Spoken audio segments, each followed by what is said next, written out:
qué bien, qué bien, qué bien, qué estupendo encontrar hoy la sala del lounge, este lugar confabulatorio. Pues nada, bienvenidas, bienvenidos a esta confabulación en Granada 3, este lugar de punto de encuentro en torno a esa pasión, en torno a ese amor hacia la cultura, esa cuestión, ese misterio insondable que es la cultura y la creación artística. Y para misterios, pues lo que nos encontramos en los versos sueltos del Edén, y vamos a desentrañar esos misterios, tanto el del proceso creativo como también editorial, porque también hemos estado siguiendo durante este tiempo lo que nos ha ido contando Paloma Rivas, su autora.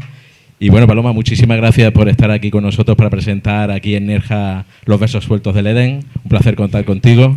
Bueno, muchísimas gracias a vosotros por venir, por acompañarme esta tarde y por invitarme sobre todo, claro. Además que sabemos, hemos estado comentando antes, que tienes una agenda promocional desde el 10 de octubre que salió publicado el libro. Pues nada, no has parado de estar en distintos puntos presentando tu libro, ¿no? La verdad que sí. Bueno, en Málaga, también estuve hace poco en Madrid, ahora vuelvo a Madrid y bueno, de aquí en adelante pues también habrá otros encuentros en otros puntos de España, la verdad que sí.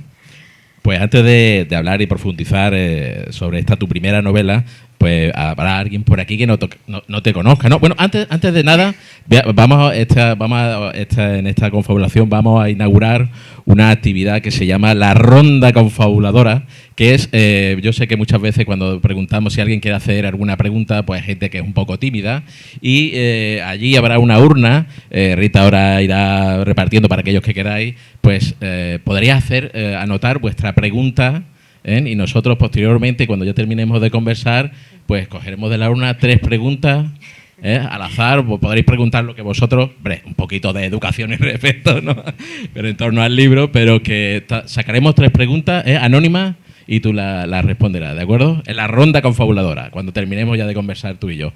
Pues nada, antes de eso, vamos a presentarte, ¿no? Y bueno, vamos a presentar según nos aparece en el libro. Paloma Rivas es psicóloga sanitaria y neuropsicóloga experta en trauma, trastorno límite de la personalidad y trastorno de la conducta alimentaria. Ponente y docente colaboradora en instituciones como la Universidad Loyola de Sevilla y el Colegio Oficial de Psicólogos de Andalucía. Se ha formado en escritura, estilo y creatividad de la Universidad Internacional de Valencia y de la mano de Grupo Planeta. Ganó el premio Círculo Rojo en la categoría infantil a Mejor Historia Publicada entre 2019 y 2021, y recibió a su vez el premio Badibidú a Mejor Historia Publicada en 2022 en la categoría de arte. Su segundo cuento, A nosotras nos pintó Picasso, ha sido homologado como material académico curricular de la Junta de Andalucía 2023. Esta es su primera novela.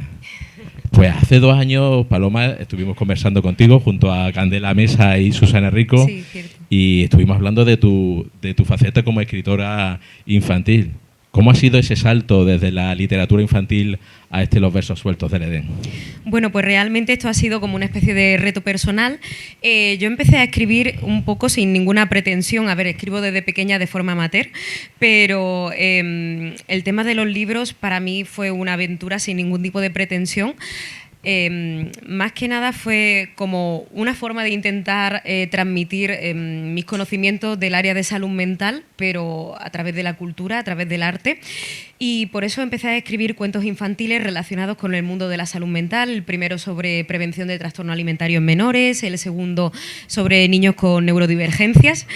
Y una vez que, digamos, me picó el gusanillo ya por la escritura un poquito más formada, más densa, pues ahí quise dar el paso y, bueno, lo que más controlo, lo que más manejo es el mundo de la salud mental y, por lo tanto, pues tenía que ser un thriller psicológico. También es lo que más leo. Sí, porque además muchas veces lo que es una cosa que a mí muchas veces me pregunto es de esas posibilidades infinitas a la hora de escribir o de trasladar al papel un universo, cómo se limita ese universo, ¿no? Al final, ¿por qué has decidido finalmente pues llevarlo a esta situación, a este filo, con este personaje, en ese lugar, en el norte, ¿no? Que a lo mejor un poco, no sé si es un poco alejado a tu experiencia personal. Pues mira, a la hora de escribir creo que casi todas las personas escribimos o deberíamos escribir sobre lo que conocemos, ¿no? Porque es lo que mejor vamos a poder transmitir. El mundo de los centros hospitalarios, psiquiátricos, las personas con enfermedades mentales, como he comentado antes, es por mi profesión como psicóloga sanitaria y neuropsicóloga, pues lo que más manejo, lo que más controlo. Y sí tenía muy claro cómo quería iniciar y cómo quería terminar la historia. El proceso creativo después pues conlleva meses, si no años, y la historia puede ir dando muchas vueltas, puede ir hacia una dirección, después cambiarla, porque la propia novela, la propia historia te vaya hablando, te vaya conduciendo ella hacia un punto quizá un poco diferente. El tema del norte, pues bueno, realmente es que estuve con mi pareja de viaje en el norte hace unos años y nos enamoramos de Comillas, de la ubicación de Comillas. Creo que es un escenario perfecto para un thriller psicológico porque es el típico sitio que hasta un 10 de agosto está lloviendo. Entonces, creo que, sinceramente, pues que no quiere decir que en los centros psiquiátricos o en los centros hospitalarios de Málaga no se sufra o no se pueda transmitir el sufrimiento humano, ¿no? Pero allí quizá pues el aura anima mucho más a que la gente se acerque, ¿no?, a lo que quieres transmitir a través de la historia. Y bueno, por eso elegí la ubicación, porque además en muy poco espacio, es un pueblo muy pequeñito, Comillas, bueno, muy pequeñito, sí, es un pueblo pequeño, no es como Torremolinos, por llamarlo de alguna forma, ¿no?, por hacer la comparativa de alguna forma. Tiene una cantidad de arte que es brutal, ¿no? Si alguno no habéis estado allí, pues lo recomiendo muchísimo, porque bueno, es que tiene un seminario pontificio, obras de Gaudí, el cementerio es uno de los cementerios más importantes de España, entonces pues en definitiva creo que se prestaba totalmente a ser el escenario de una novela de estas características. Y ha comentado que tenías claro el principio y el final. Es decir, eso, Sí. ¿cómo lo tenías vislumbrado? Es decir, ¿te lo planteaste, surgió, lo trabajaste, ese principio y ese final? Bueno, tenía muy claro que el principio quería que fuese un regreso de la protagonista al lugar donde anteriormente había estado ingresa y digamos una confrontación con sus propios demonios, y el final, que es que no lo puedo desvelar, tenía Nada muy de claro spoiler, que había una temática que quería tocar, que para mí era importante, que es la que se vislumbra al final de la historia, y esa temática pues tenía que llegar ahí, o sea, tenía que llegar a poder enlazar la novela entera con tocar esa temática, que las personas que lo hayan leído pues ya sabrán cuál es, y las que no lo hayan leído pues lo descubrirán, ¿no? Que es realmente lo que se vislumbra al final de la historia es la verdadera razón de la historia. ¿Y cómo es ese camino desde el punto A, ese punto de partida, al punto final? ¿Cómo lo fuiste trazando? ¿Te dejabas llevar? ¿Te ibas construyendo tu esquema? Porque claro, un thriller también tiene sus códigos, tiene sus Sí, giros, hay que hacer una escaleta. Normalmente lo que te enseñan cuando haces una formación en escritura, como el máster que yo hice con Grupo Planeta y con la Universidad Internacional de Valencia, te dicen que tienes que hacer una escaleta. La escaleta es un guión, realmente, pero después se va cambiando, porque dicen que los escritores son o brújulas o mapas y bueno, y una mezcla la gran mayoría, y por lo tanto las escaletas y los guiones se van modificando, se van cambiando sobre la marcha, pero bueno, si te dejas un poco llevar, algunos puntos que sí tienes claro, pues si los quieres tocar sí o sí, pues tú tienes que llevar a la historia a que puedan aparecer esos puntos claves. No sé, es que es un viaje, la verdad que sí. E iban cobrando los personajes vida dentro de tu imaginación, en las páginas se iban un poco rebeldes. Tengo que decir que a mí evidentemente me ayuda muchísimo mi profesión. Yo conozco muchas historias de vida porque la gente ha tenido a bien el comunicármelas, ¿no?, en consulta. Entonces, ninguna de las historias que aparecen en la novela son historias que yo como tal haya experimentado en consulta o que la gente me haya contado como tal en consulta, pero sí que me he basado en algunas historias de vida, sobre todo en la parte referente pues al sufrimiento humano, los trastornos, las patologías, también cómo la gente sale de ese sufrimiento, ¿no?, la capacidad de resiliencia, los sentimientos de esperanza, de querer luchar por uno estar mejor, ¿no? Todo esto pues sí que me lo han transmitido otras personas y lo he intentado plasmar yo en la novela. Y a la hora de construir esos misterios, porque se va resolviendo, en ocasiones se van resolviendo en un episodio, pues bueno, un enigma una pregunta que se va haciendo la propia protagonista, Liz de la Serna, pero sin embargo tú vas planteando otros, ¿no? Es decir, ¿cómo vas tú ese planteamiento, esa estructura? ¿Te planteabas en la pared con poses como vemos en las películas? A ver, pues vamos, la estructura, este personaje pues se va a relacionar con tal, aquí habrá un giro, ¿o te llevabas más por la intuición? Pues mira, realmente yo el tema de las paredes, las pizarras y demás no lo suelo utilizar. Y mira que me he gastado un dineral en una pizarra magnética con sus posits magnéticos, con todas sus cosas, para nada. Yo la verdad que lo que tengo son muchas carpetas de Word en el ordenador. Tengo muchas carpetas, cada una pues con un título referente a una temática concreta, porque yo, aparte de leer mucho thriller psicológico, de novela negra y tal, sí que soy muy lectora de ensayo. Entonces, cada vez que toco un tema o quiero indagar sobre un tema, leo mucho ensayo sobre ese tema. Entonces abro carpetas y abro archivos de Word sobre esos temas concretos, no sé, por ejemplo, el Museo del Prado, obras del Museo del Prado, ¿no? Que ahí hay muchas que aparecen en la novela. Sí, va un poco salpicando también con referencias, ¿no? Entonces, referencias artísticas, ¿no? De obras que están expuestas en el Museo del Prado. Pues abro carpetas en concreto con las imágenes, con las obras del artista, o sea, intento estudiarlo todo. Y de esta forma yo tengo un Word en el que voy escribiendo la novela, pero a su vez voy poniéndome muchas notas en el mismo Word. Es la manera en la que yo he encontrado que no se me olvide nada, ¿no? Es como que tengo un borrador muy borrador hasta que ya tengo un borrador más limpio, que es el que se le entrega a la editorial, y después de ese manuscrito, que también es un borrador más limpio, el editor después te pide muchas modificaciones y esa es otra guerra. Así que ahí empieza otra novela casi. Y también dentro de la propia narración, el misterio principal, que es la muerte, ¿no? De la antecesora de Ana María Raif, ¿no? Sí. Ese es un poco el misterio, pero después hay una serie de personajes que van entrando y saliendo. ¿Cómo vas construyendo esos afluentes dentro de esa de ese gran río de la trama, ¿no? Porque hay pequeños misterios, hay también cuestiones también sobrenaturales, ¿no? Es decir, que es que hay de todo dentro de la novela, ¿no? Sí, es importante, o sea, tienes que generar vínculos entre los protagonistas, ¿no? O los personajes, ya sean protagonistas o sean secundarios o incluso terciarios, pero tienes que generar vínculos.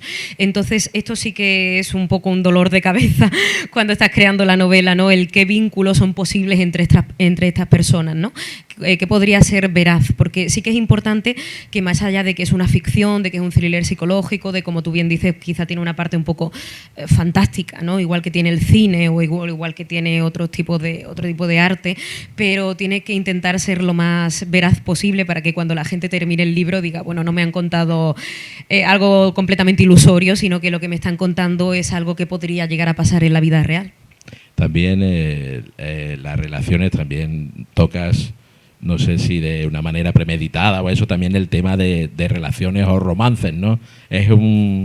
Es un tema que también querías incluir, o es una imposición, o cómo decir. Pues mira, realmente a mí el tema del romance no me interesa demasiado. Yo además no soy para nada lectora de romántica, pero sí que es cierto que a la gente le suele gustar que haya algo de luz en medio de toda la oscuridad, ¿no?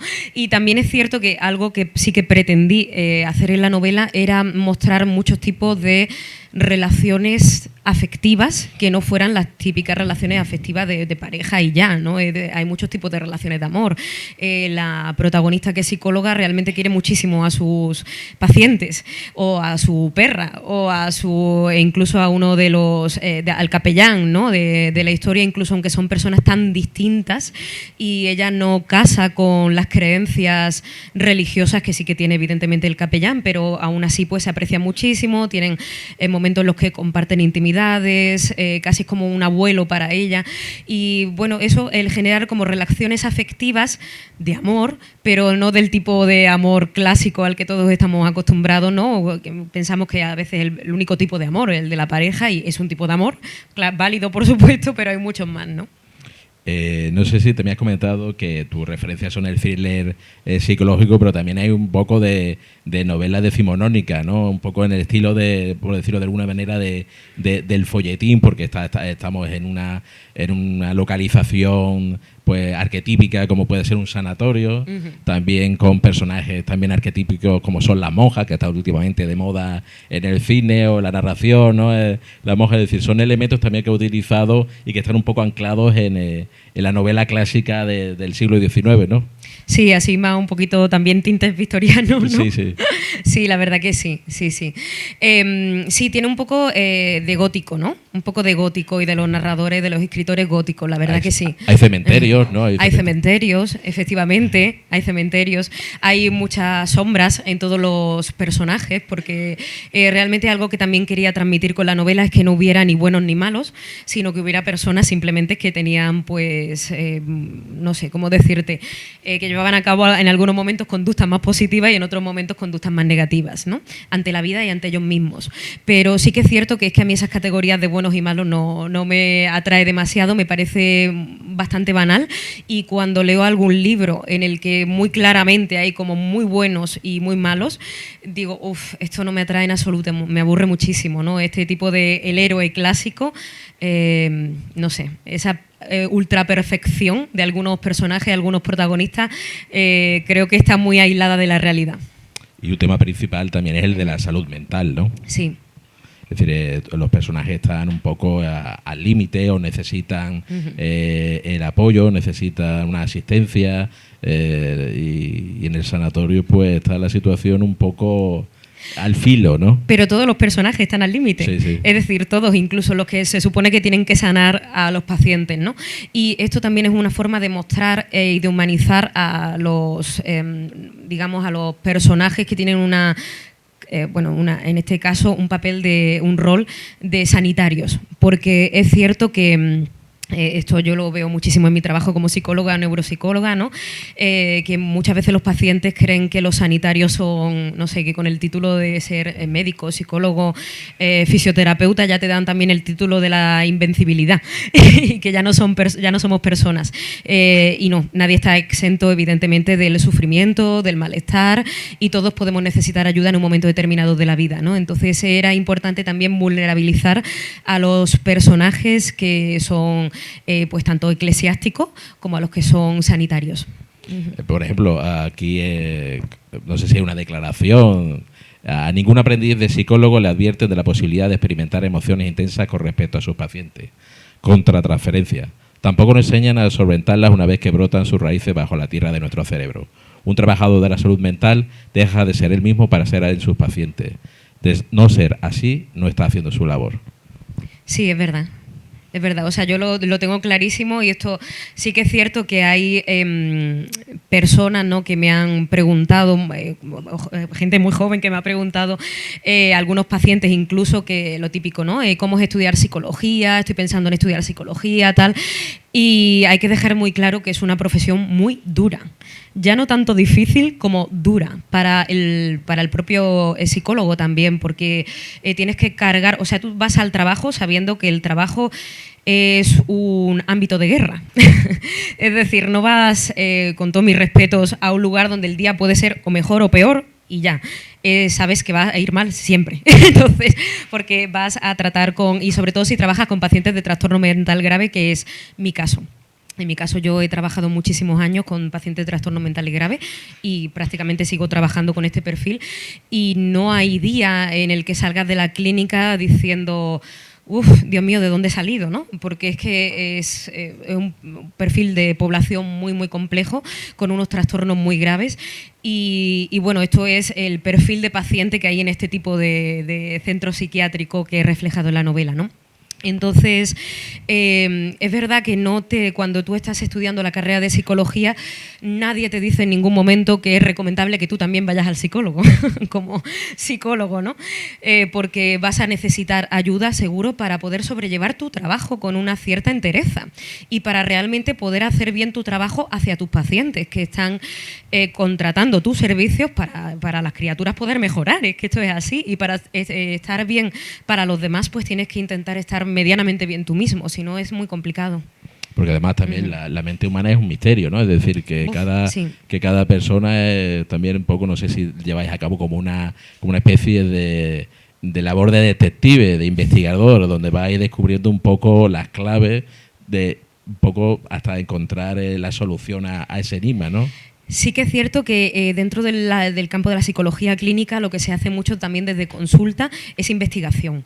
Y por eso a muchas personas que no somos doctores en psicología, porque yo no soy doctora en psicología, nos permiten ir después a las facultades a contar nuestras experiencias clínicas. De hecho, les interesa muchísimo a los doctores en psicología que nosotros les contemos la experiencia clínica que tenemos, porque muchos doctores en psicología que son profesores de facultad realmente no tienen contacto con el ámbito clínico, no tienen contacto con los pacientes. Y los que trabajamos en clínica, pues sí. Entonces, les interesa muchísimo tanto a los doctores en psicología como a los alumnos que les contemos la realidad de lo que experimentamos en consulta, que básicamente es que lo que nos han enseñado en la carrera no vale para nada. Y lo que vale es aprender día a día de cada paciente, de cada uno de los pacientes. Porque efectivamente cada uno, aparte de sus componentes genéticos, hereditarios y de sus predisposiciones a sufrir o no una patología mental, cada uno ha tenido una crianza distinta, una educación distinta, unas vivencias diferentes. Entonces aprendemos cada día muchísimo de la persona que se sienta frente a nosotros, y muchas veces también salgo de consulta con la sensación de que aprendo más de ellos que quizá ellos de mí, porque eso es un regalo, realmente. Y en tu día a día profesional supongo que te habrás encontrado muchas historias que dirás, esto es una historia tan alucinante y tan fantástica, pero que sin embargo si la trasladara a una novela nadie se la creería, ¿no?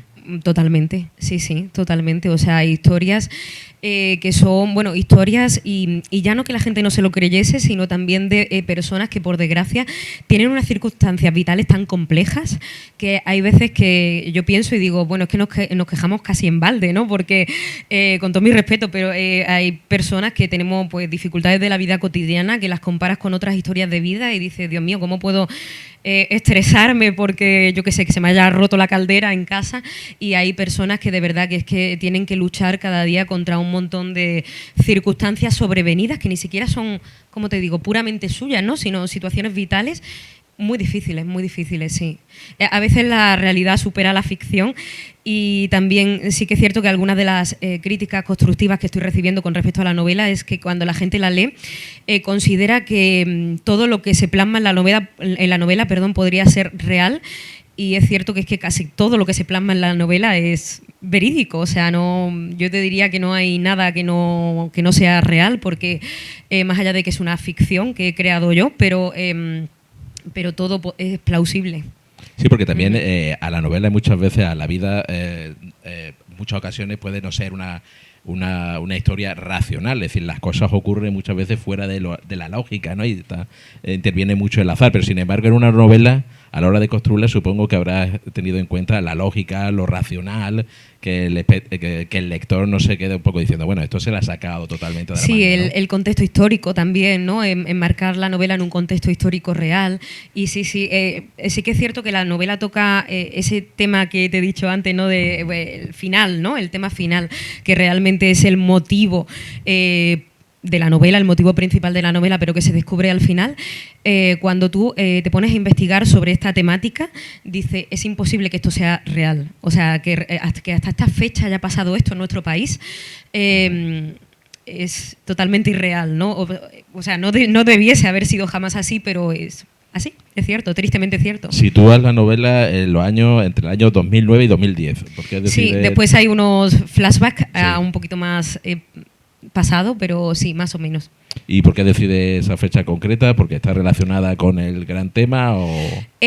No, porque fue mi primer año como estudiante de universidad, entonces no sé, pensé que sería una buena fecha como para empezar un punto de corte, y sí que también tenía claro cuando empecé a escribirla que no quería escribirla en el presente, en la actualidad reciente, porque no sé, es como más difícil, para mí era más difícil hacerla creíble si la enmarcaba en una realidad, porque, o sea, a ver si me puedo explicar.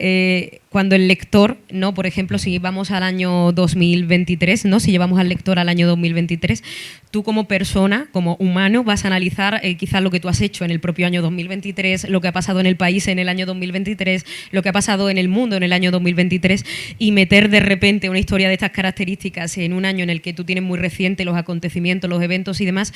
Quería que fuera algo como más analógico, para que la persona lo viviese también desde... como con distancia, con un poco de distancia. Uh-huh.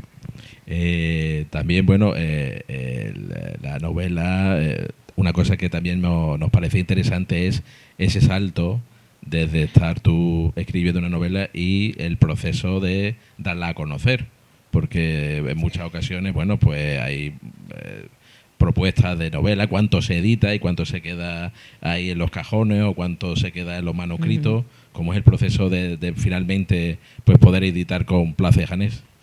Bueno, pues el proceso realmente, a ver, cuando yo terminé la novela, el primer manuscrito, lo terminé, sería más o menos diciembre de 2022, y bueno, estaba bastante decidida a que se publicase.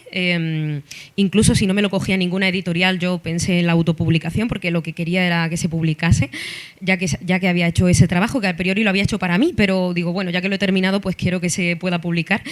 Y entonces empecé a mandar el manuscrito a agencias literarias de España, ¿no? Y algunas como la mía que trabajan también a nivel internacional. Y bueno...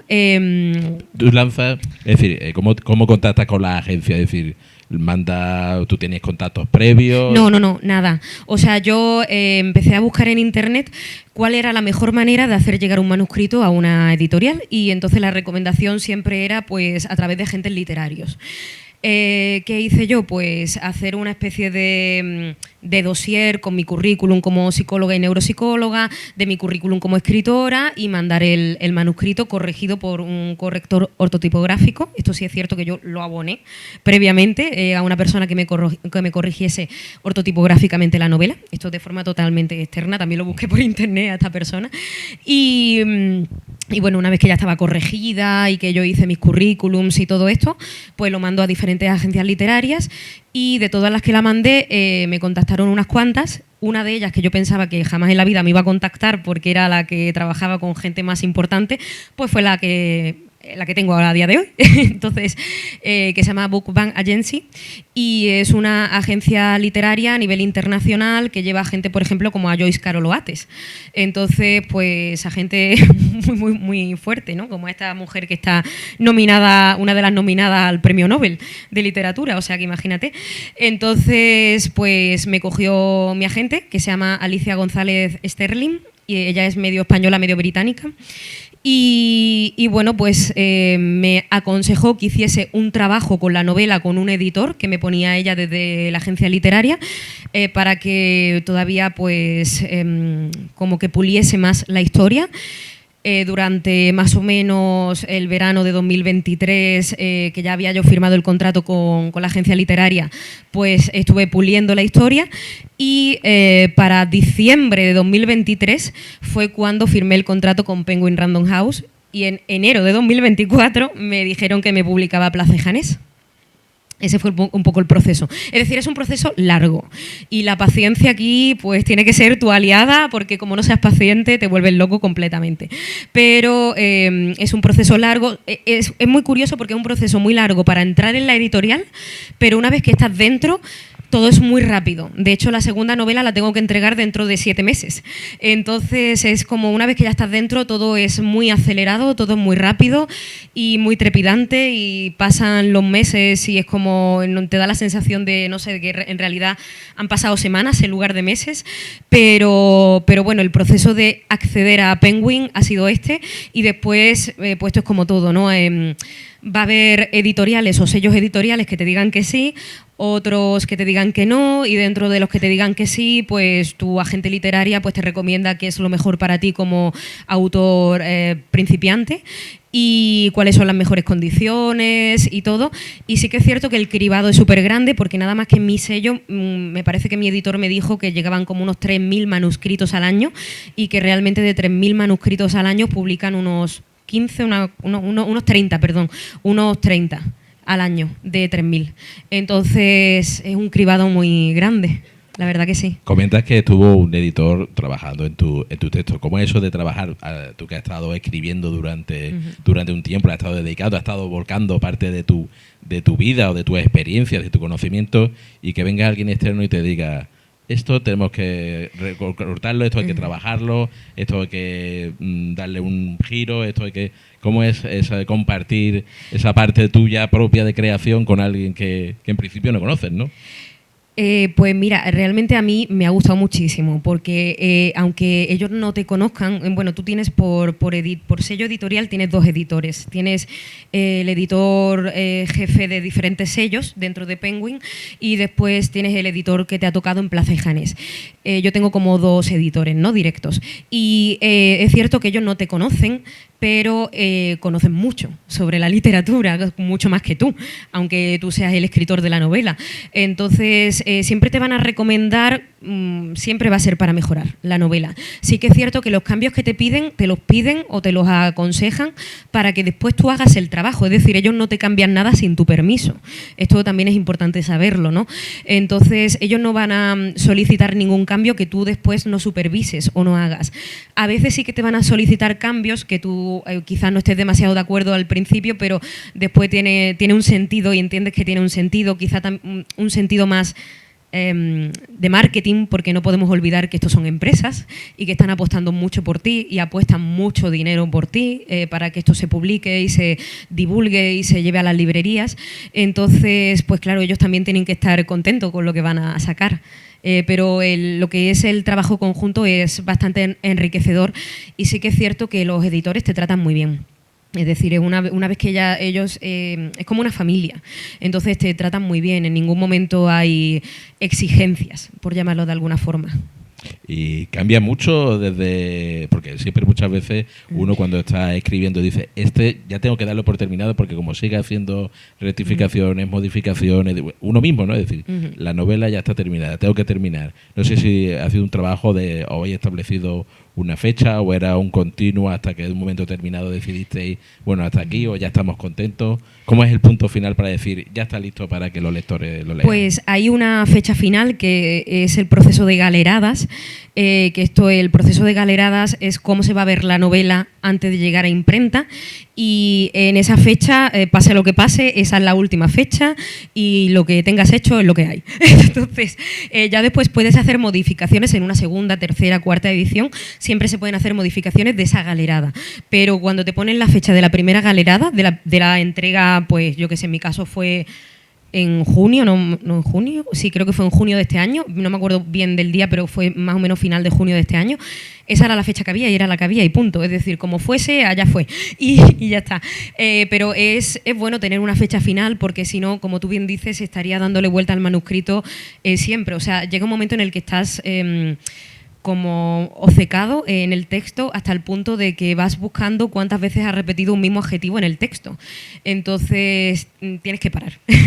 Tienes que parar. Hay un momento en el que hay que parar y sea mejor o peor, pero esto ya es lo que hay y hay que mandarlo a imprenta y ya pues si hay que mejorar cosas, pues se mejorarán para otro momento. Y volviendo un poco al proceso de escritura, ¿cómo trabajas tú? ¿Te concentras, decides te estableces como una hora de trabajo, un fin de semana, vas cogiendo huecos? ¿Cómo por aquí alguien dice? No, yo escribo todos los días. Yo leo y escribo todos los días, todos los días. No tengo fines de semana ni nada de eso, no existe. O sea, evidentemente si hay un día que por fuerza mayor no puedo escribir, pues no escribo. Pero intento escribir y leer todos los días. Y las horas, normalmente me gusta más escribir por las mañanas, pero bueno, los huecos los voy encontrando, ¿no? Un poco a veces por la mañana, a veces por las tardes, a veces por las noches, a veces son 4 horas, otras 5, otras 10. Esto cuando se va entregando, o sea, cuando se va acercando la fecha de entrega, no sé, yo he llegado a escribir 15 horas al día, acercándose la fecha de entrega, y Y bueno, a escribir, y tú vas a decir, ¿cómo se puede escribir tantas horas? Porque es que ya escribes lo escrito, es decir, empiezas a leer la novela otra vez desde el principio y empiezas frase por frase otra vez a cambiar palabras. No cambias la historia, pero cambias palabras o estructuras de frase o cosas así, ¿no? Entonces, o adjetivos, o verbos, o en fin. Y bueno, esto es un trabajo, es que es un trabajo total y absolutamente. De hecho, es un trabajo, es decir, yo cotizo como escritora desde enero, entonces es un empleo y te tienes que poner un horario y estructurarte, buscar un sitio que te anime a poder escribir. Si hay muchos sonidos, mucho ruido externo, muchas variables que puedan derivar la atención, pues evidentemente no vas a poder hacer bien la tarea y tienes que buscar como tu espacio, tu hueco. A veces sí que es cierto que es bueno también cambiar el lugar para cambiar un poco el prisma, pero sí, esto es un trabajo y te tienes que poner unos horarios, una rutina, pues como cualquier otro tipo de empleo. ¿Y cómo resuelves el terror al folio en blanco? No tengo yo eso. No. No, la verdad que no. Porque no sé si porque estoy empezando y quizá tengo muchas ideas que volcar, pero de momento no lo he tenido. Bueno, aquí no te caben casi, es decir, que tiene una cantidad de trama, de situaciones. Eso sí que es cierto que te lo he dicho antes a ti, que eso sí, mis editores me quitaron texto. En todos mis libros, mis editores me han quitado texto. Sí, porque en este caso, al ser un thriller psicológico, querían que los capítulos fueran muy cortos. Y entonces uno de los trabajos que sí que hicimos de reescritura de la novela era que mis capítulos antes eran mucho más largos, había menos capítulos pero más largos, y ahí hicimos que los capítulos fueran más pero más cortos y fuimos quitando pues parte de texto que sobre todo eran ensayos, reflexiones que hacía la protagonista. Porque también supongo que el trabajo de edición es como un segundo máster, ¿no? Un aprendizaje de que supongo que habrás aplicado en esta novela en la que estás ahora, ¿no? Sí, digamos que ahora ya sí estoy escribiendo sabiendo lo que quieren y lo que no quieren. Entonces eso facilita muchísimo el trabajo, porque ya desde el principio, aunque evidentemente el primer manuscrito después habrá que cambiarlo, pero desde el principio ya vas escribiendo algo como mucho más sobre seguro, ¿no? Y ya también tienes la certeza de que te van a publicar. Muy mal tiene que darse para que tu sello editorial te diga ya no te quiero más. Entonces ya al ir con esa seguridad, pues también eres más libre a la hora de lo que escribes, de lo que quieres comunicar, de lo que quieres plasmar. Y hombre, por supuesto, la segunda novela ya es como escritor, pues ya tienes más base. La primera es una aventura totalmente, no sabes por dónde va a salir la cosa. También dices que al tiempo que estás escribiendo también estás leyendo. ¿Qué lees cuando estás escribiendo? Como te digo, sobre todo ensayo, sobre las temáticas que quiero tocar en la novela. Y también me gusta mucho ver temas de documentales relacionados con las temáticas nuevamente que quiero plasmar en la novela. Es decir, que no te contaminas de ficción, ¿no? No, intento que no. Por ejemplo, sí que es cierto que no leería... una cosa que sí que es cierto que hago, que me lo recomendaron mis editores, es no leer a personas que escriban cosas similares a ti. Es decir, por ejemplo, hace poco me compré el libro precisamente de Carnicero de Joyce Carol Oates, que lo ha sacado también poco antes que el mío, el 3 de octubre, y te estoy deseando empezar a leerlo, pero hasta que no termine la segunda novela no lo voy a leer, porque sé que entonces voy a un poco a obsesionarme con su forma de escribir, con la mía, con si la mía no es suficientemente buena, con si quizás no estoy tocando los temas necesarios, no sé. Entonces prefiero no tocar, no leer cosas relacionadas con lo que yo escribo. ¿Sientes mucha inseguridad a la hora de escribir o...? No, la verdad que no. Que sobre todo ahora en la segunda tengo como muy claro que lo que quiero hacer. Se lo planteé a mi editor, a mi editor directo de Place Janés, le hice un dossier con lo que quería hacer y me dijo para adelante, por lo tanto para adelante. Así que ya está. A ver, sí que es cierto que tengo inseguridad en el sentido de que quiero también tocar muchas cosas, muchas temáticas, y sí que quieres que el libro sea lo mejor posible. Entonces sí que es cierto que esto a mí sí me pasa de desvelarme a las 3, 4 de la mañana a ponerme notas en el móvil, de esto te lo tengo que meter sí o sí, aunque sea con calzador. Pero de inseguridad de cuando escribo, no, ahí no siento inseguridad. Y el libro ya está en las librerías, está en Librería Europa, que además que me comenta que se está vendiendo muy requete bien, sí. Y está en la librería, está en la estantería, en la librería de toda España. Y que bueno, ¿qué te dicen los lectores? Pues mira, ahora mismo está en 600 y pico librerías. O sea, en plan que tú llegas a la librería y el libro está. Qué fuerte eso para una persona que acaba de empezar en este mundo, ¿no? Que esté en 600 y pico librerías de España. Va dando vueltas por la librería, te asomas y ves dónde está situada la librería, dónde está situado el libro. A ver, cuando voy, no a cosa hecha, pero cuando voy sí lo busco. Y cuando lo veo, pues te hace mucha ilusión. Dice, sí, aquí, sí. Este libro debería estar un poquito mejor colocado aquí, ¿no? No, pero tengo que decir que normalmente estoy en bestseller, o sea que estoy contenta, sí, sí. De hecho, hace poco uno de mis cuñados estuvo en la Casa del Libro en Barcelona y estaba al lado de Stephen King, o sea que bien. O sea, Stephen King estaba a tu lado. Bueno, así que bien. Está bien colocado el libro de momento. No, pero tengo unos comerciales, porque los que se dedican a colocar los libros en las grandes librerías son comerciales de Penguin y los que me han tocado a mí son súper apañados y ahí estoy también en Atocha y en las estaciones de tren y en todos lados están libros, la verdad que sí. Sí, porque qué gran aventura es que tú tienes una cosa que has escrito en el ordenador, está ahí en la pantalla, has hecho un PDF, has mandado el archivo, ocupa... ¿Cuántos megas ocupaba tu manuscrito? Uf, no lo sé. No lo sé, pero el manuscrito, el primero tenía cerca de 400 páginas de Word. 400 páginas, pero cerca. Eso, bueno, ¿cuánto será? Será 40 megas o más, ¿no? De un PDF tal, y eso de pronto se convierte en un objeto que tiene una portada, que tiene una fotografía, que tiene la portada en relieve. Sí. ¿Hasta qué punto tú tienes decisión o hasta qué dices, ostras, pues qué bonito, nunca lo hubiera imaginado de esta manera, ¿no? Pues, o tú en tu imaginario cuando estabas escribiendo decías, a mí me gustaría que fuera el libro, tuviera las tapas de tal color o que hubiera tal fotografía o... Pues mira, realmente tú planificas poco eso, ¿vale? Porque estudian hasta si es mejor que el libro salga en tapa dura o en tapa blanda. O sea, eso lo estudia la editorial. Hay expertos, o sea, la editorial es una barbaridad de grande y bueno, la de Madrid es más pequeña que la de Barcelona. La sede de Penguin de Madrid es más pequeña que la de Barcelona. Es una barbaridad de grande. Está en Chamberí, en Madrid. Y... o sea, no sé, es que hay como 40 personas trabajando para que salga el libro. Es increíble. A mí me presentaron a mucha gente que no recuerdo ni las caras de las criaturas, del montón de personas que son, y lo deciden todo. Decidieron, por ejemplo, que fuera a tapa blanda, porque al ser un thriller era más fácil de desplazar a todos los sitios, porque querían que la persona lo leyese en todos lados, y tapa dura era como más denso o como más pesado para llevarlo de un sitio a otro, que el título esté en relieve también es que lo pensaron en concreto porque querían que algo resaltase. También, por ejemplo, la portada te la hacen 2-3 personas, están trabajando en la portada. El título inicial no iba a ser ese.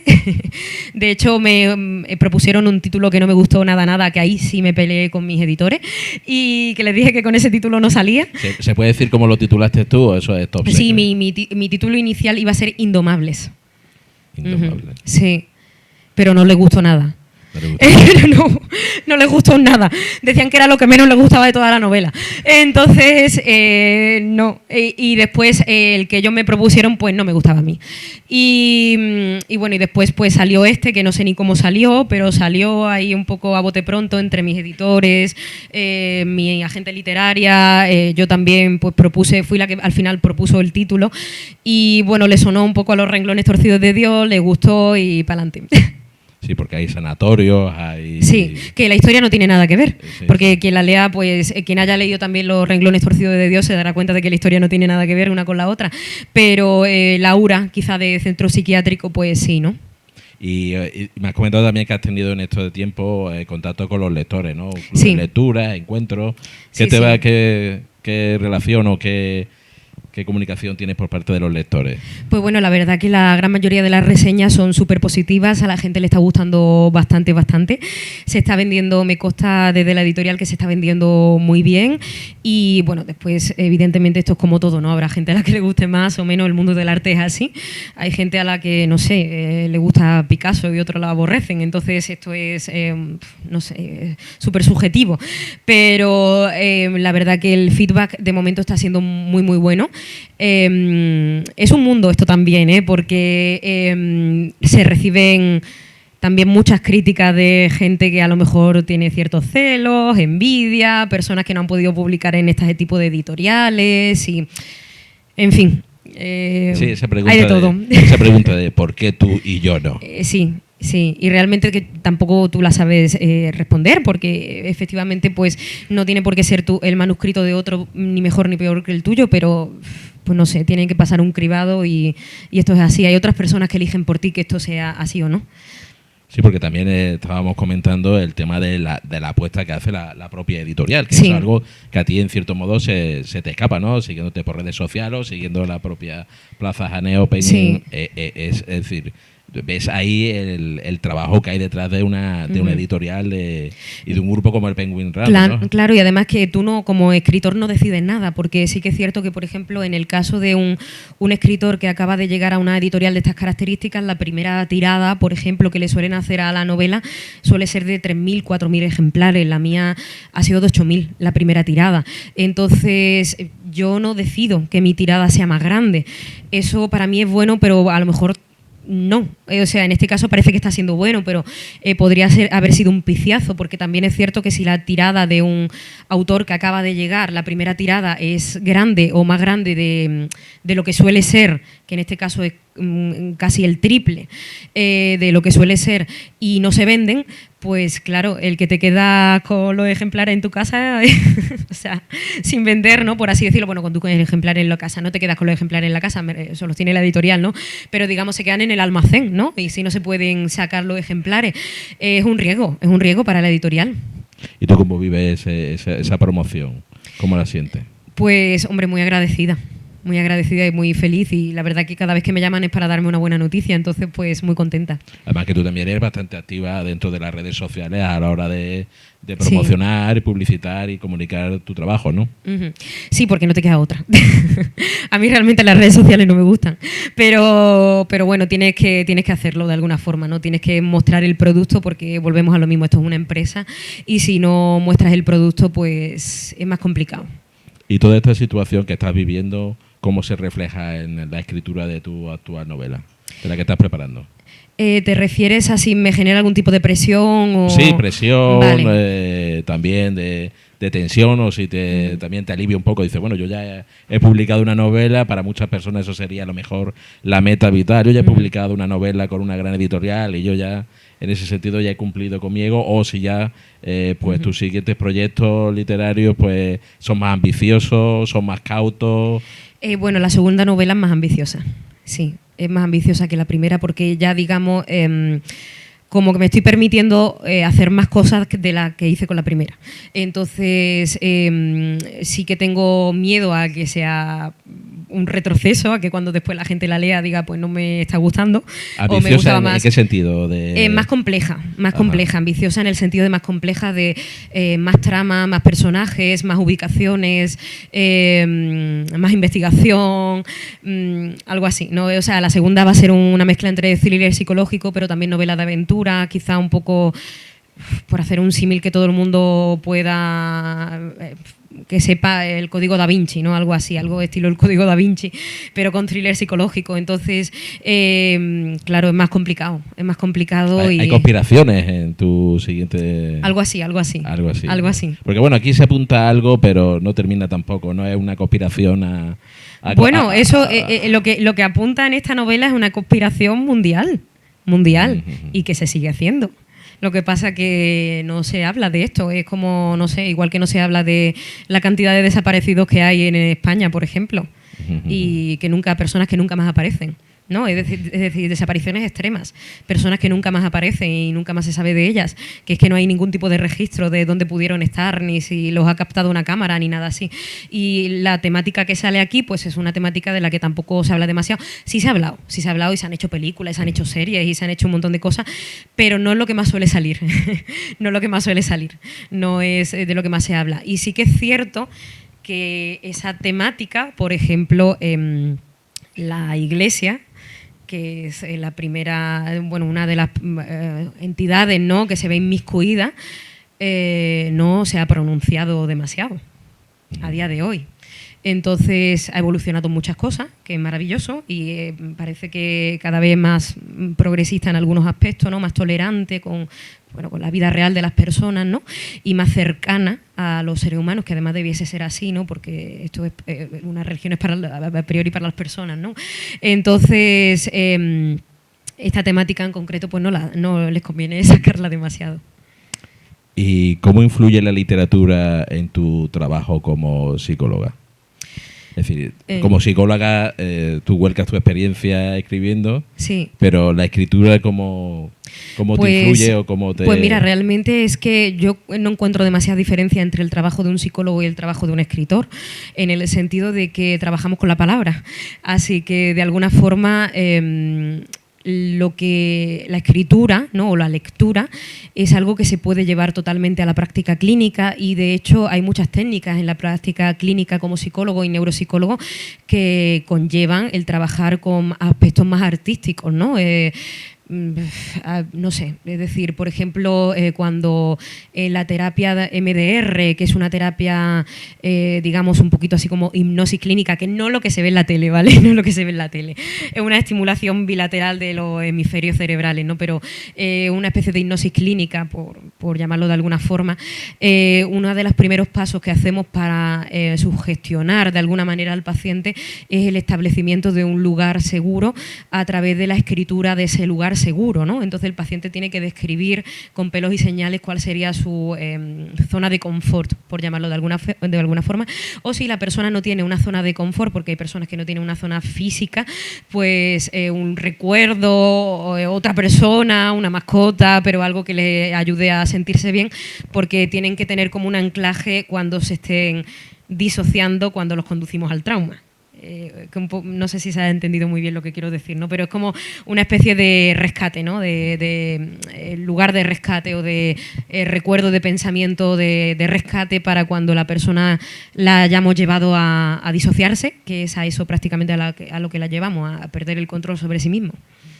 Y la literatura, la ficción, el cine, la serie de televisión, los cómics, ¿nos ayudan también en nuestra salud mental? Totalmente, totalmente. Bueno, ahí tenemos la pandemia, ¿no? de la COVID, que realmente fue la época en España en la que más se vendieron libros, ¿no? Es decir, yo creo que Amazon no trabajó nunca más en el sentido de que se vendía, y la Casa del Libro, ¿no? Y todas las grandes entidades que hacían reparto. Pero...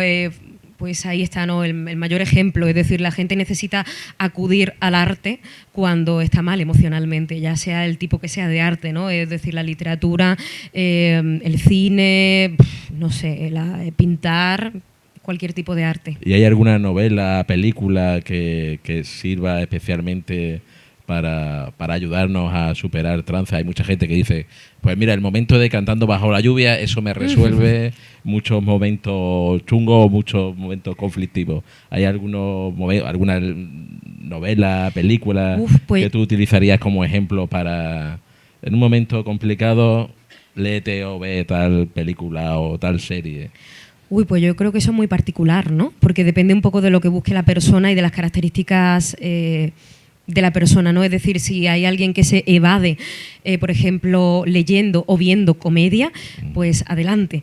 Y hay personas que precisamente se evaden viendo CSI Miami, entonces, viendo asesinos en serie. Entonces, claro, esto ya cada uno cómo se quiere evadir.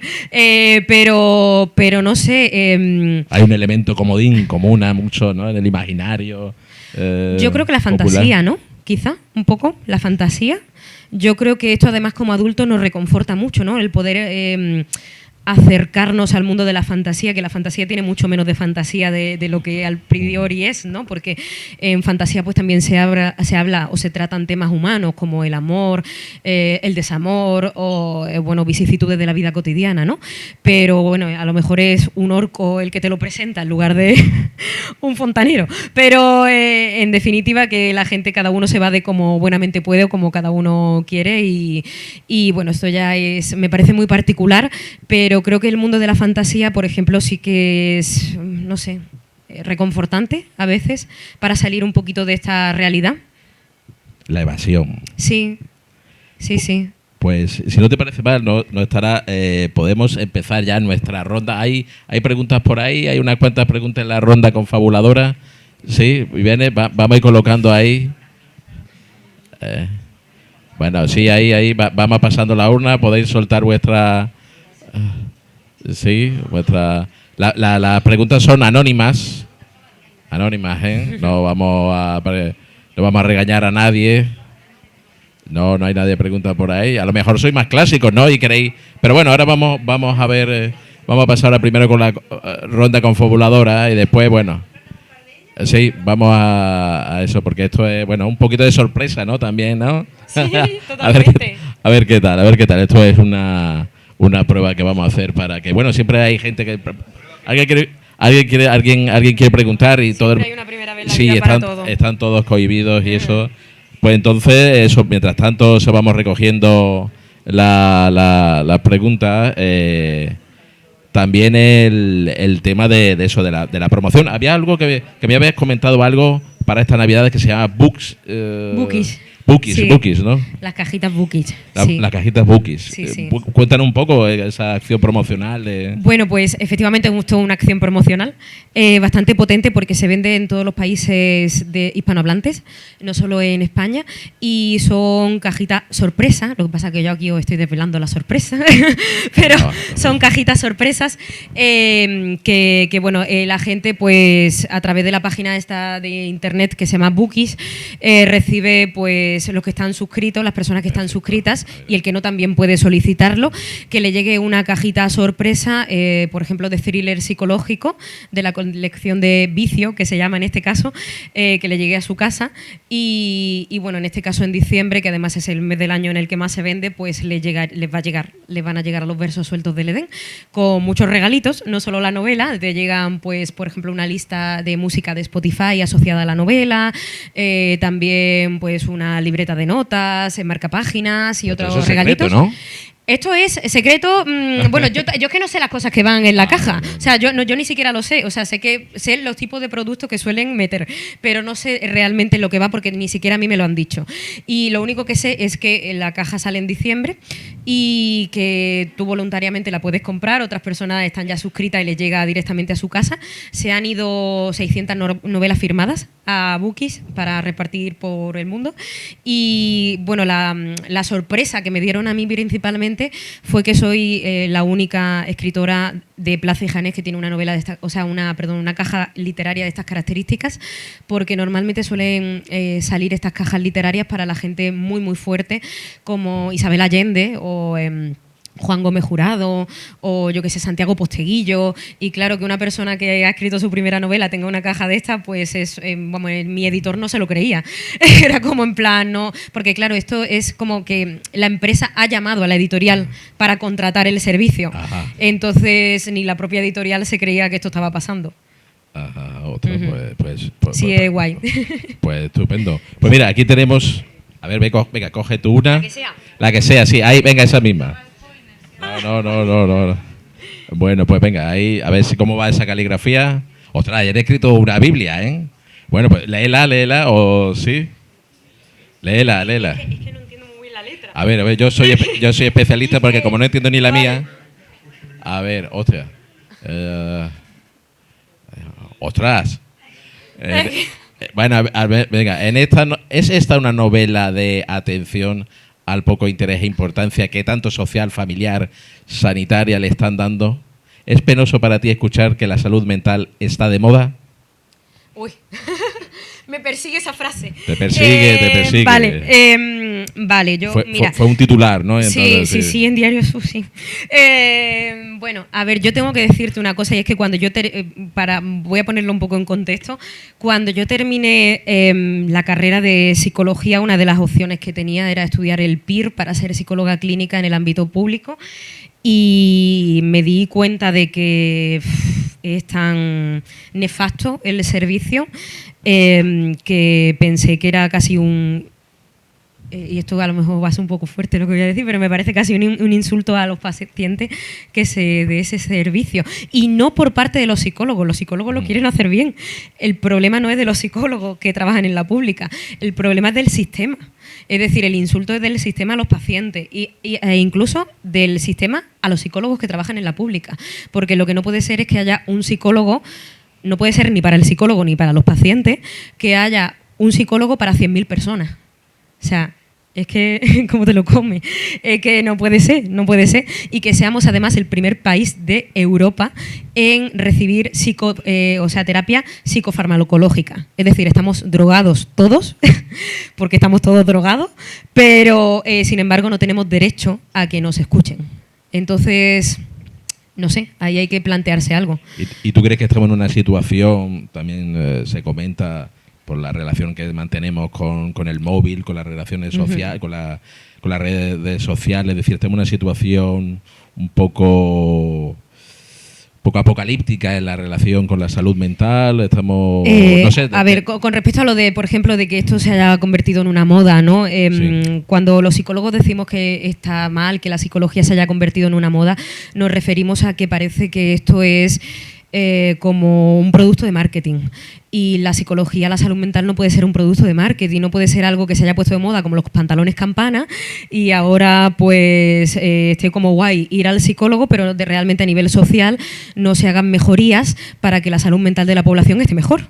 O, por ejemplo, que la gente hable sin ser psicólogo, psiquiatra o neuropsicólogo o neurólogo, que hable o médico, lo que sea, es decir, que tenga un mínimo de contacto con paciente y con salud mental, que se hable en TikTok de lo que es un trastorno bipolar y ves a una, con todo mi respeto, a una chavala en tanga moviendo el culo hablando sobre el trastorno bipolar. Pues no, o sea, eso no puede ser, es que no puede ser, es que es aberrante, es que esto es real, es que esto es real, es que la gente se jacta en las redes sociales de tener un trastorno mental.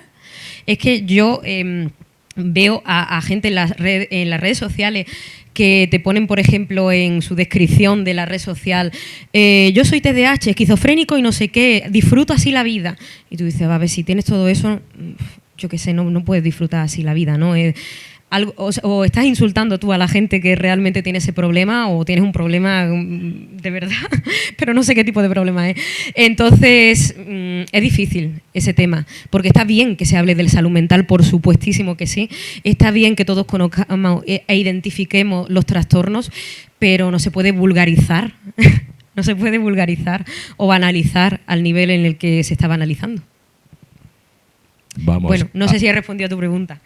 Yo creo que sí. Vamos a la siguiente. Venga, coge aquí. Vale. Siguiente ronda confabuladora. Venga, ahí. Esa más cortita. Vale, dice, ¿qué le dirías a cualquier persona que quiere empezar a escribir una novela? Consejos. Vale, pues que lea muchísimo, para empezar. Que lea muchísimo, porque a ser buen escritor se aprende leyendo. Que lea muchísimo, que escriba todos los días. Que 15 horas. Sí, que esté mejor o peor lo que ha escrito, pero bueno, que escriba. También que le diría que tenga claro también por qué está escribiendo la novela, ¿vale? Porque vivir de la escritura en España es muy difícil, es difícil y eso también hay que tenerlo claro. Yo no sé cómo yo he llegado a Penguin Random House. O sea, me refiero que realmente yo he tenido mucha suerte. Pero mucha gente que me pregunta cómo llego a una editorial de estas características, yo no lo sé. Es decir, yo he tenido mucha suerte de que es cierto que he ido tocando en puertas y me han ido abriendo. Pero también hay mucha gente que abre durante mucho tiempo a puertas y nunca le abren. Entonces, yo es que de verdad que he tenido mucha suerte. Entonces, me da un poco como de reparo intentar recomendarle a la gente qué pueden hacer para acceder. Yo evidentemente les puedo decir que trabajo, constancia, esfuerzo, dedicación, que no se rindan, que tengan claro que el escribir la novela también tiene que ser un proceso satisfactorio para ellos mismos, pero no les puedo prometer que después les vaya a llamar Espasa para publicarle, porque es que esto es que también es como un poco una lotería. Y entonces, pues, consejos para escribir una novela, lo que es escribirla, no publicarla, no tanto el tema de la publicación, sino escribirla, pues eso, que lean muchísimo, que escriban muchísimo, que borren muchísimo y vuelvan a escribir, y mucho trabajo de constancia y dedicación. Y bueno, que cuando se termine, se terminará, que a lo mejor terminan la novela en 5 meses, que la terminan en 5 años y no pasa nada. Ahora, si el objetivo es ser escritor, dedicarse a la escritura de forma profesional y poder vivir de ello, Pues que yo creo que casi que ni las editoriales tienen la respuesta, porque es que depende mucho de las variables, de lo que se encuentren en ese año, de lo que les llegue en ese año, de las personas, de los lectores cero, que se llaman las editoriales. Las primeras personas que recepcionan tu manuscrito son unos llamados lectores cero, que son también como editores, que van a leer tu manuscrito, y de esas personas, el que te toque o la que te toque, determina si después tu manuscrito le va a pasar a otro editor. O sea, que es que esto es un continuo de situaciones, de variables que escapan al control del escritor. Entonces, bueno, hay que probar. Desde luego hay que probar. Si no se intenta, pues no va a suceder. Y si tienes ya la novela y tienes una confianza en que has escrito una gran novela que merece ser leída o publicada, leída, ¿cómo sería el proceso? Es decir, tengo mi novela... Yo recomiendo eso, el intentar contactar con un agente literario o con una agente literaria y mandar pues lo que es el manuscrito con un currículum de a qué te dedicas, qué haces, por qué sería bueno que publicasen tu novela, en qué es distintivo tu novela a otras novelas, en qué es similar también tu novela a otras novelas, qué le puedes proporcionar tú al mundo literario y bueno, y también probar suerte. Pero a través, sobre todo, de un agente literario o una agente literaria, sí que es cierto que es más posible también llegar a una buena editorial, a un buen sello editorial. Vamos con la tercera. Aquí vamos.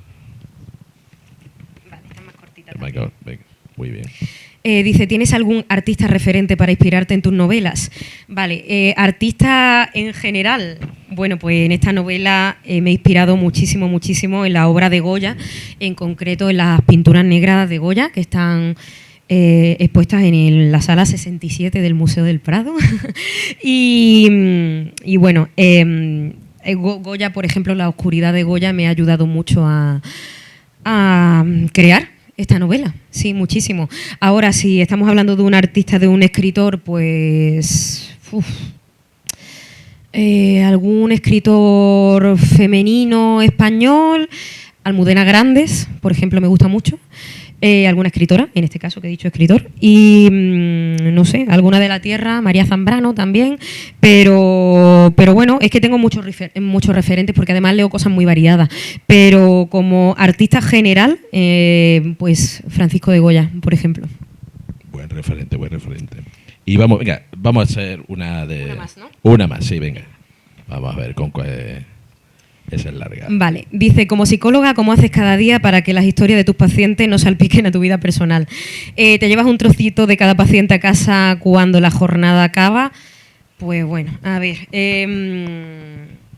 creo que es imposible que no nos salpique. Es decir, si eres un ser humano y si no eres un robot, te salpica y te lo llevas a tu vida personal de alguna forma, aunque a veces te lo llevas incluso de forma inconsciente. Voy a intentar explicarme.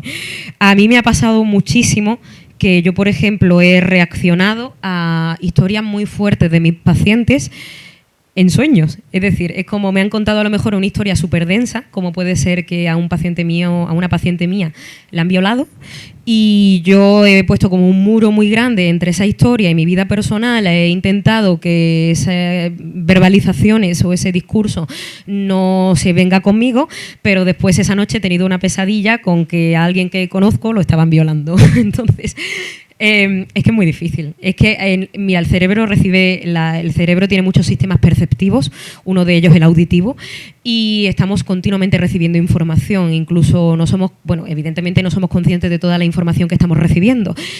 Y cuando en este caso tú tienes que prestar atención a la información que estás recibiendo, porque tienes que prestar atención a tus pacientes, es que aunque tú no quieras, esa información se queda dentro de ti y sale de una forma u otra, ya sea reaccionando a una noticia que ves en televisión y de repente te despierta algo porque te recuerda algo que le ha pasado a un paciente tuyo, o de repente escuchas el nombre como un nombre, ¿no? Por ejemplo, imagínate María, y te acuerdas de tu paciente que se llama María, que le han pasado no sé qué cosas, te lo llevas a tu vida personal. Y ¿cómo a lo mejor sí generar un poco de barrera? Pues entendiendo que el psicólogo tiene muchas limitaciones, porque la psicología es una profesión que tiene muchas limitaciones. Nosotros podemos ayudar al paciente en cierta forma, pero hay una obra, un cuadro, que bueno, también está muy tapizado, que no me acuerdo del autor, lo tendría que buscar, no me acuerdo del autor, pero sí me acuerdo de la obra, que es una señora poniéndole un espejo a un unicornio y está tapizado también. Es un cuadro y también una obra tapizada. Y de hecho, creo que se llama La Dama del Unicornio o algo así, me parece. Sí, ¿no? Pues no me acuerdo del autor, pero o de la autora, pero muchas veces yo siento que ese es un poco el trabajo del psicólogo, es como poner un espejo al unicornio y que el unicornio se vea, es decir, es como el psicólogo es como un potenciador del autodescubrimiento, ¿no? Y de el ir indagando los caminos de cada uno, ¿no? Pero es cierto que tenemos muchas limitaciones. A mí ha venido gente a consulta a decirme, es que yo tengo depresión porque no puedo pagar un alquiler. ¿Y ahora qué? ¿Y ahora qué? O sea, ¿y ahora qué le dices a esa persona? Y es que encima te da vergüenza que esté yendo a consulta porque tú dices, leche, ¿y encima se va a gastar dinero en terapia? Es que encima a mí me da vergüenza que esa persona esté ahí.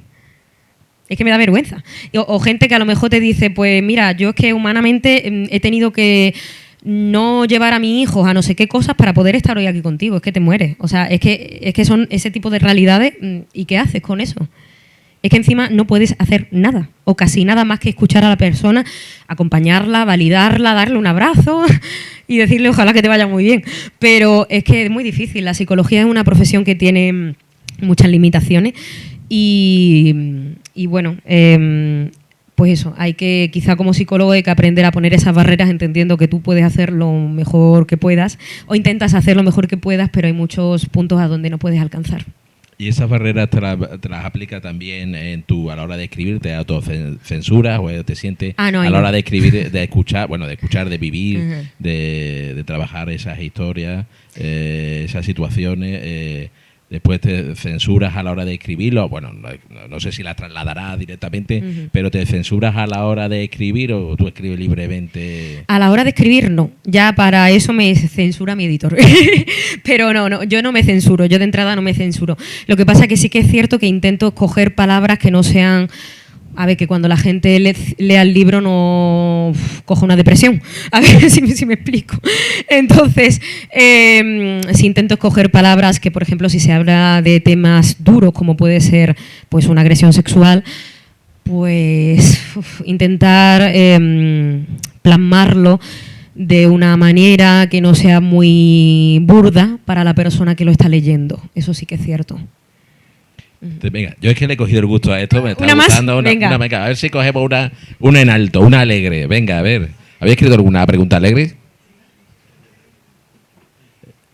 ¿Te da miedo incurrir en un plagio o beber demasiado de otras obras? Mira, pues esto es muy curioso, porque esta pregunta, lo del tema del plagio, esto incluso ya lo están utilizando en las facultades. Hay programas en los que si tú metes un texto, que esto, por ejemplo, con mis trabajos de final de carrera, de máster, de todos los finales de máster que he hecho unos cuantos, te lo hacen, ¿no? Es decir, meten tu texto en un programa, que no sé cuál es el nombre, pero lo meten y ven si hay no sé cuántas palabras y no sé cuántas frases que están copiadas tal que así de otras obras. O sea, es como, son comparadores, son programas informáticos que son comparadores de plagio. Y ya te digo que esto lo hacen hasta en la facultad ya. Entonces, ¿miedo a incurrir en un plagio? No, porque... Es decir, nadie puede limitar sobre lo que tú vas a escribir porque las palabras son palabras. Es decir, alguien habrá puesto en algún texto alguna vez la Casa Blanca es bonita. Y eso en cuántos textos puede estar. No te pueden decir que has hecho un plagio por poner una frase en tu obra, como por ejemplo la Casa Blanca es bonita, pero sí que es cierto que entiendo yo que si hay muchos párrafos que son exactamente iguales, pues entonces sí te llamará la atención, evidentemente, y esto tu equipo de edición no te lo va a permitir sacar. Entonces es muy difícil que hoy en día haya plagio sobre las obras.